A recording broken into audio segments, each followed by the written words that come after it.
আমি দৃঢ়তার সাথে বলতেছি, আওয়ামী লীগের রাজনীতি নিষিদ্ধের পিছনে কোনো রাজনৈতিক দলের যদি সর্বোচ্চ কন্ট্রিবিউশন থাকে সেটা অবশ্যই গণ অধিকার পরিষদ। গণ অধিকার পরিষদ লাগাতার কর্মসূচি দিয়ে যাচ্ছে। 5ই আগস্টের পর থেকে কনসিস্টেন্টলি গণ অধিকার পরিষদ একমাত্র রাজনৈতিক দল যারা আওয়ামী লীগের বিচার এবং শাস্তির জন্য জোরালোভাবে ভূমিকা রেখে গেছে। এবং বিভিন্নভাবে বিভিন্ন দল, রিফর্ম আওয়ামী লীগ, যারা অপরাধ করে নেই আওয়ামী লীগের মধ্যে সাদী আওয়ামী লীগ বিভিন্ন ফরমেশন বের করার চেষ্টা করছে, কিন্তু গণ অধিকার পরিষদ একমাত্র রাজনৈতিক দল, আই রিপিট, একমাত্র রাজনৈতিক দল যারা কোনো ছল চাতুরী আশ্রয় না নিয়ে সরাসরি আওয়ামী লীগের শাস্তি এবং বিচারের আওয়াজ তুলে রাজপথে সক্রিয় ছিল।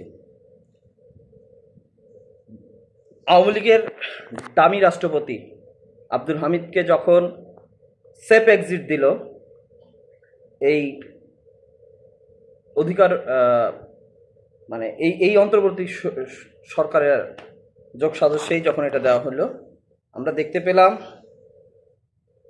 তার পরপরই গণ অধিকার পরিষদের অঙ্গ সংগঠন যুব অধিকার পরিষদের নেতৃত্বে বিক্ষোভ সমাবেশ এবং কর্মসূচি শুরু হয়ে যায়। এরপরে এনসিপি সহ বেশ কয়েকটি রাজনৈতিক দল রাতে যমুনা ঘেরাওর কর্মসূচি দেয় এবং সেই সময় কিন্তু সারা বাংলাদেশে গণ অধিকার পরিষদের জেলায় জেলায় কর্মসূচি চলমান ছিল এই আওয়ামী লীগের শাস্তি এবং বিচারের দাবিতে। যমুনা ঘেরাও কর্মসূচি যখন এনসিপি সহ অন্য রাজনৈতিক দলদের থেকে আসে, তখন তারা খুব জোরালোভাবে বলার চেষ্টা করে যে আমরা কোনোভাবেই আওয়ামী লীগের ব্যাপারে সিদ্ধান্ত না নেওয়া পর্যন্ত যমুনা ছাড়ব না। এবং অবাক করা বিষয়, আমরা 5ই আগস্টের পরে এ ধরনের পরিবেশ হবে আশা করি নি। গণ অধিকার পরিষদ একমাত্র রাজনৈতিক দল যারা অধিকারের কথা, ন্যায্য দাবির কথা তুলতে দিয়ে সরকারি পক্ষের বাধার সম্মুখীন হয়েছে। তার ব্যতিক্রম এখনো হয় নাই। যখন দেখলাম গণ অধিকার পরিষদ গতকাল তাদের কর্মসূচি দিল, সেখানে পুলিশের বাধা, লাঠিচার্জ। অপরদিকে যমুনার সামনে যারা আন্দোলন করতেছিল তাদেরকে এই সরকার থেকে শীতল পানি, তারপরে পানি ছিটায় ছিটায় তাদেরকে প্রশান্তির ব্যবস্থা করতেছিল। এই যে দ্বিচারিতা, সরকারের এই যে দ্বিচারিতা, এক জায়গায় একই দাবিতে আন্দোলনরতদেরকে ঠান্ডা পানি খাওয়াচ্ছে আর গণ অধিকার পরিষদের নেতাকর্মীদেরকে লাঠিপেটা করতেছে। এটাই গণ অধিকার পরিষদ, এইটাই অন্য রাজনৈতিক দল থেকে গণ অধিকার পরিষদের মধ্যে পার্থক্য। সুতরাং গণ অধিকার পরিষদের এই স্টেক বাংলাদেশে আছে যে কোনো যৌক্তিক দাবিতে সরকারের চোখে চোখ রেখে রক্তচক্ষু উপেক্ষা করে নির্যাতন স্বীকার করে জনগণের অধিকারের কথা বলার একমাত্র রাজনৈতিক দল গণ অধিকার পরিষদ। এবার দেখেন এই সাবেক রাষ্ট্রপতি আব্দুল হামিদ কিভাবে পালাইল।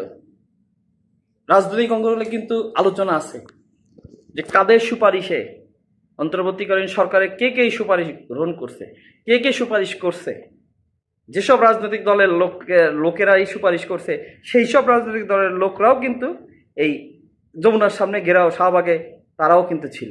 এই যে দ্বিচারিতা জনগণের সাথে, জনগণ কিন্তু এগুলো, বাংলাদেশের জনগণ কিন্তু বোকা না, তারা কিন্তু এগুলো ঠিকই আইডেন্টিফাই করে ফেলবে। আর সবচেয়ে বড় রাজনৈতিক দল বিএনপি আওয়ামী লীগের ব্যাপারে, আওয়ামী লীগের বিচার শাস্তির ব্যাপারে ডক্টর মঈন খান তিনি সাংবাদিকের সামনে বলতেছে আওয়ামী লীগের নিষিদ্ধের ব্যাপারে সিদ্ধান্ত নেবে জনগণ, এখানে বিএনপির কিছু বলার নাই।